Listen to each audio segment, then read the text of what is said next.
it's Evie. So for those that are new, my channel is basically based off of my journey with DID and to educate others who aren't very aware of it. So if you're new, you have a bunch of videos to watch. If not, then welcome back. So in today's video, I will be inviting my mom to answer your questions as well as my questions and see how she feels about DID as a total. And yeah, let's get started, shall we?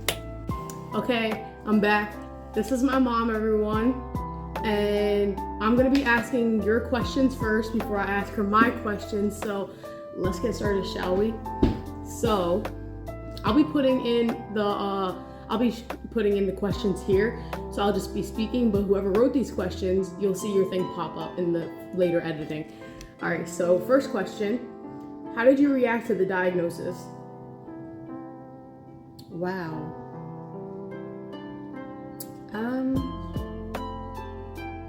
I was off guard, to be honest. I kind of knew there was something going on, just didn't know what it was. So yeah.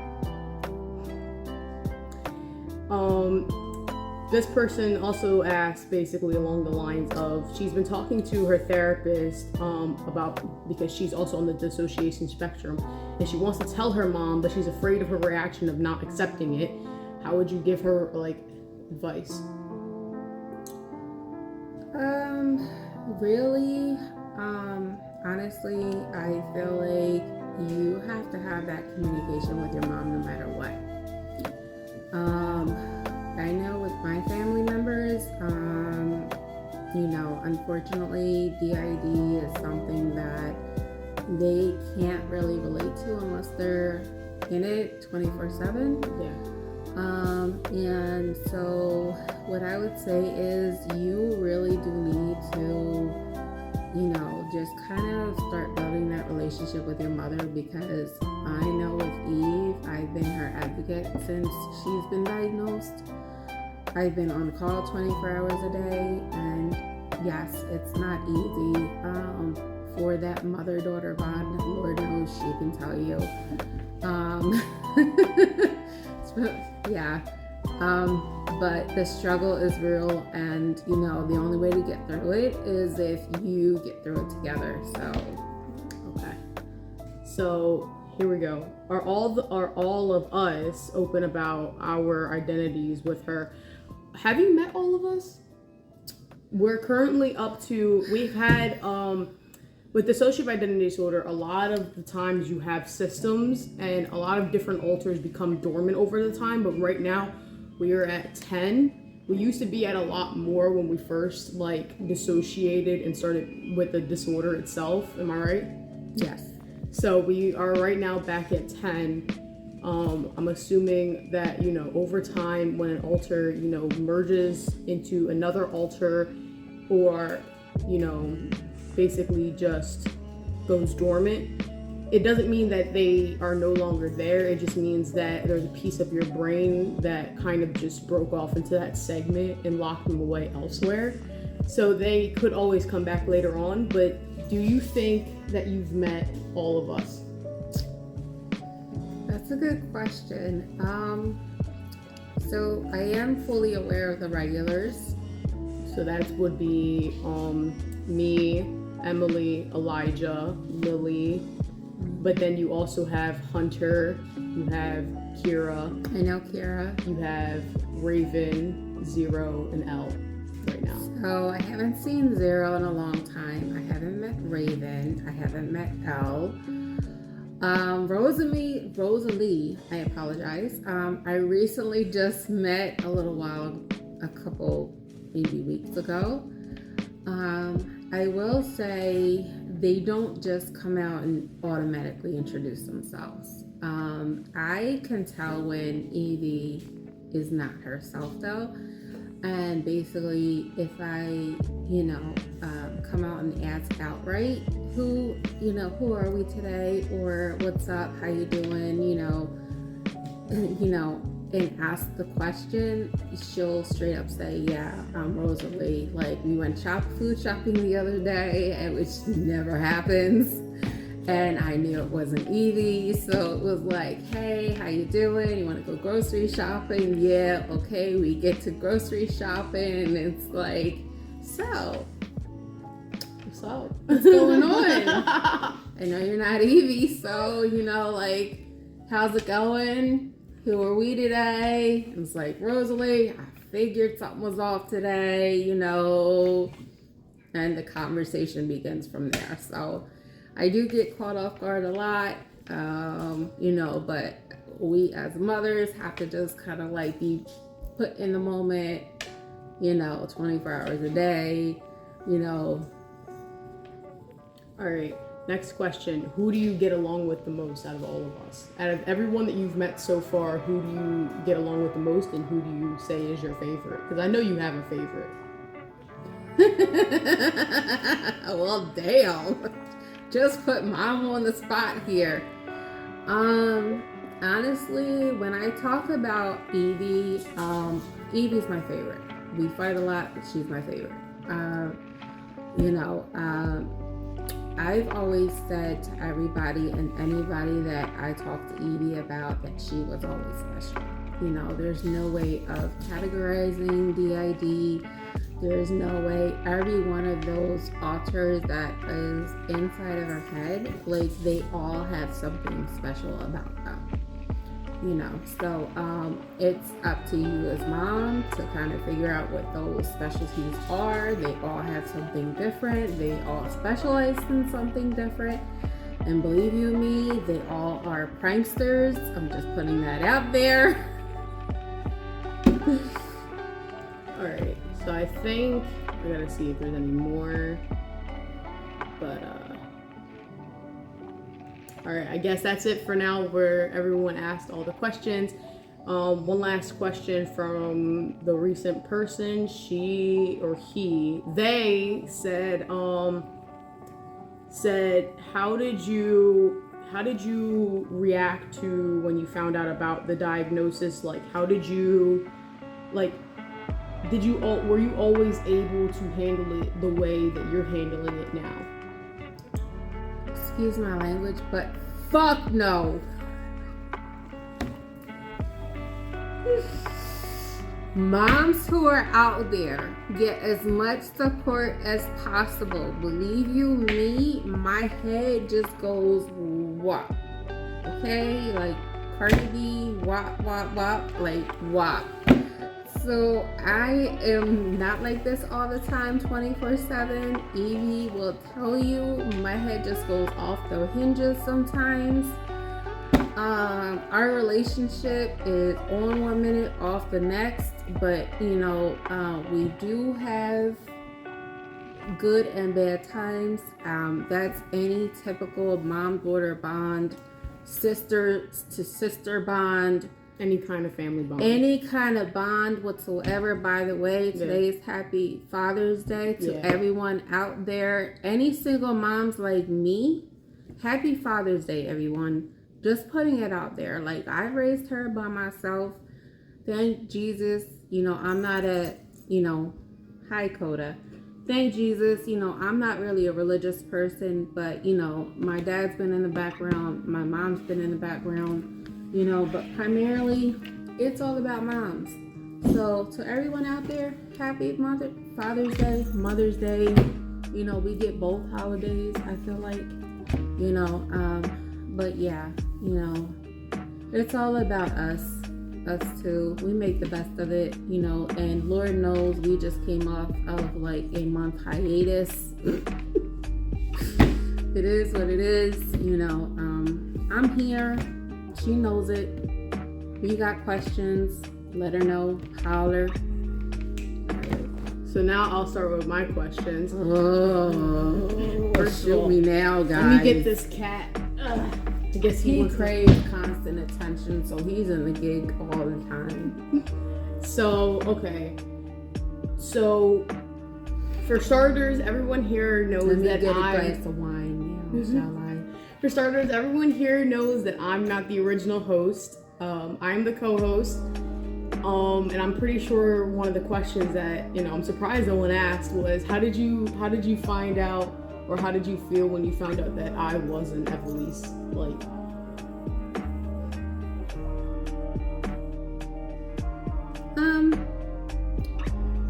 I will seek revenge. You know, ultimately, you are my daughter, right? Yeah. And ultimately, everyone has their own coping skills, strategies. You know, unfortunately, some of us handle things differently, and Toto likes to shove his ass in people's faces. This. Yeah. And cursing just comes out my mouth left and right because Lord knows we're all stressed. But no matter what, it's one mind, one body, one soul. You know, no matter how many parts you have, she still is my daughter. So, can you get him?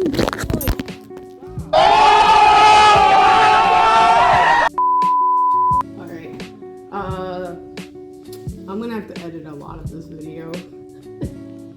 Cue the cat who likes to destroy everything. So now I'll be holding him. And he'll fight to get out. Alright, so what do you think about our male alters, Elijah and Hunter? I prefer Elijah because he has the most manners. Hunter's a little younger in his years. But either way, they are who they are, and they bring out the more testosterone manners of, you know, Evie or Evelise or whoever she wants to be at that time of day. So she has her trends, and just like every other teenager, beyond young adult, teen, whatever she wants to determine herself is or age at that time of day. What do you think about the YouTube channel and the TikTok? What do you think? Well, I don't have TikTok. I don't know what TikTok is, what she's putting on TikTok. So the YouTube channel, I'm all for it. I like that she's putting awareness out there for DID. There is one episode that I had a conversation with her about, you know, because it made me a little worried, and she disliked that conversation, but that's here or there. DID is very rare, and I feel like anybody that's diagnosed with DID needs as much support as possible. Yeah. You know, so might as well spread the awareness the best way possible. How can you tell the difference between me and Emily? Okay. How? Because Emily and I can go at it. Emily and I can get to the point where we want to fist fight each other. Like, Emily wants to protect Evie, and that's all well and good. And I love Emily for that.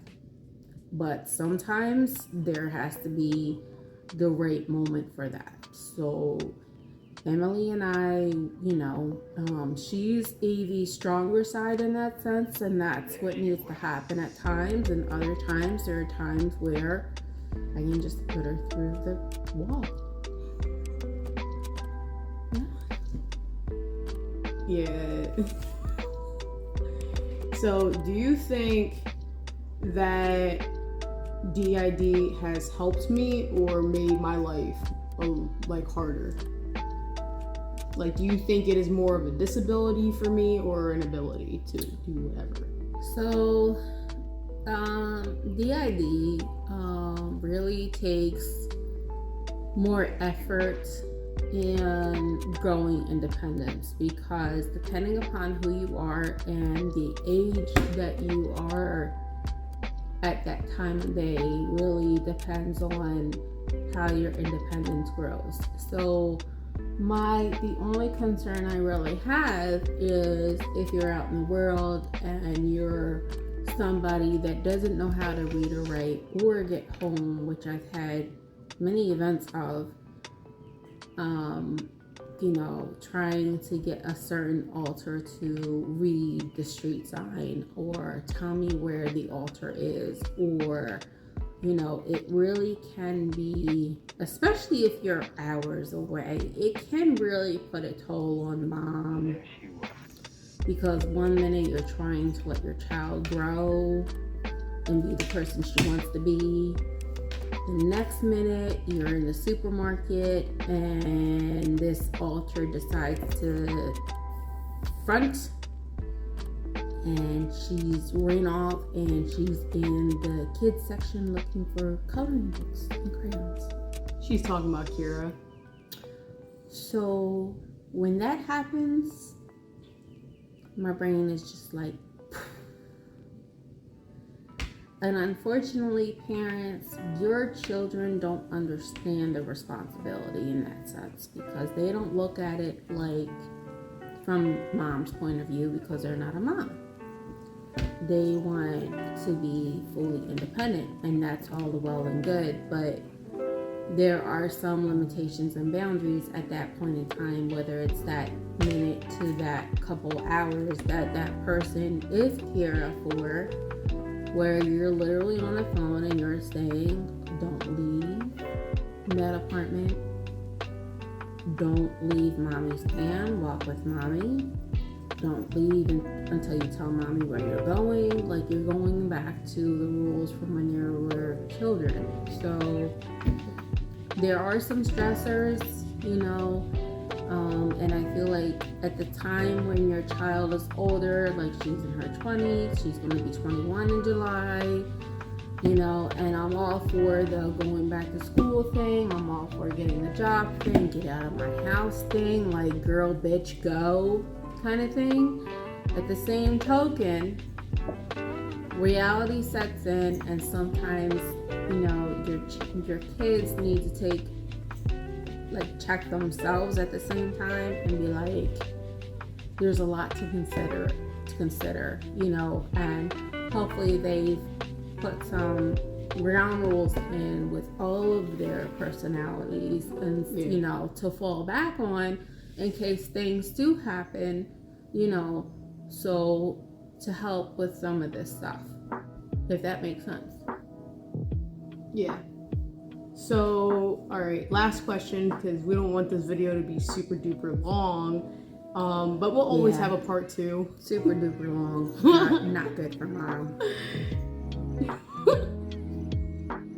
Mom needs a drink. I'm just kidding. I'm not an alcoholic. So,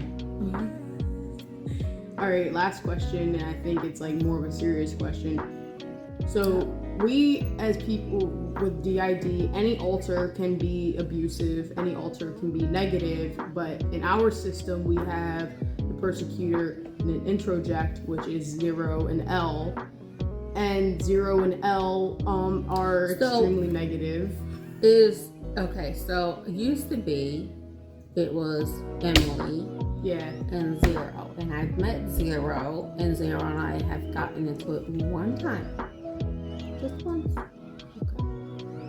So does it go Emily, L, and 0? Because the L is a new name for me. Yeah. Y'all. It really is. And I'm not usually acting like this for nothing.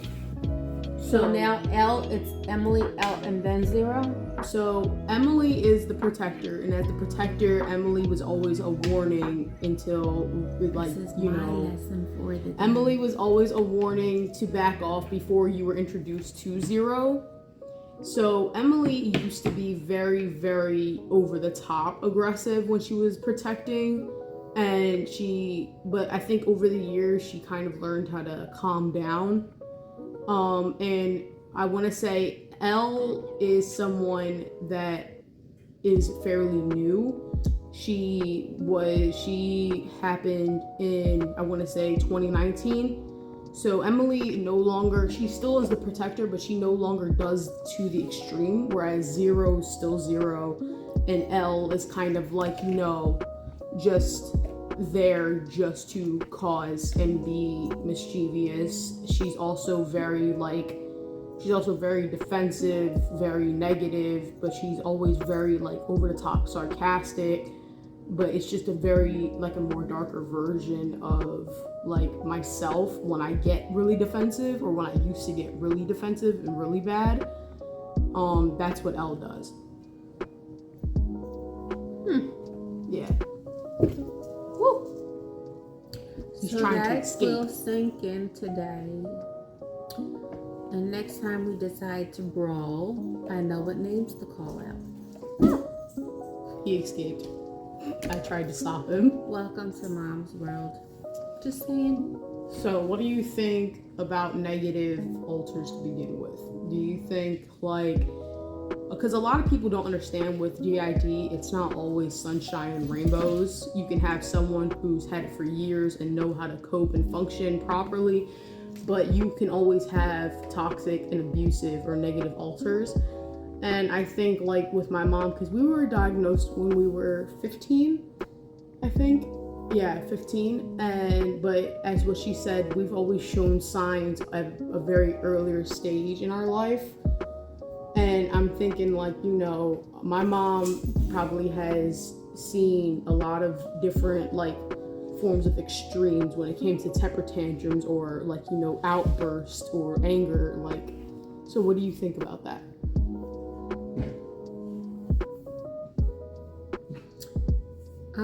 I think that number one, I